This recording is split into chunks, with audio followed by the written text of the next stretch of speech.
یہ آپ دیکھ سکتے ہیں مزید تازہ ترین صورتحال اسلام آباد پولیس کی ایک بھاری نفری یہاں پہ موجود ہے اور یہ مزید تازہ ترین صورتحال آپ تک رکھتے ہیں۔ آپ یہ دیکھیں کہ کوئی بھی کہیں بھی کچھ ہوتا ہے تو فوراً جو ہے وہ ایک پولیس ہے وہ بھاگتی ہے۔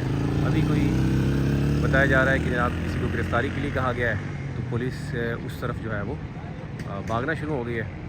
لیکن یہ جمعے کے بعد کی صورتحال ہے، یہ تازہ ترین صورتحال ہے۔ میں اگر آپ کو یہاں سے بتاؤں، اس وقت اسلام آباد راولپنڈی کی جو صورتحال، راولپنڈی سے جب ہم آئے ہیں تو ایسا لگ رہا ہے جیسے کرفیو کا سما ہے۔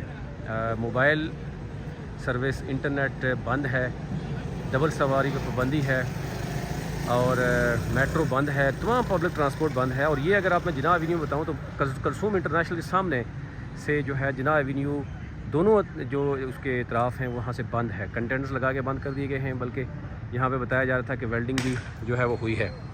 اور باقی جو ہے وہ آپ یہ دیکھ سکتے ہیں کہ اسلام آباد پولیس جو ہے وہ یہاں پر موجود ہے اور کوشش کی جا رہی ہے کہ جناب کسی طرح سے بھی کسی طرف سے بھی اگر کوئی انٹری ہوتی ہے تو فوراً اس کو کیا جائے۔ اب یہ دیکھ سکتے ہیں یہاں پر رینجر بھی موجود ہے، ایلیٹ فورس کے اہلکار بھی موجود ہیں اور باقی جو ہے وہ لوگ بھی موجود ہیں۔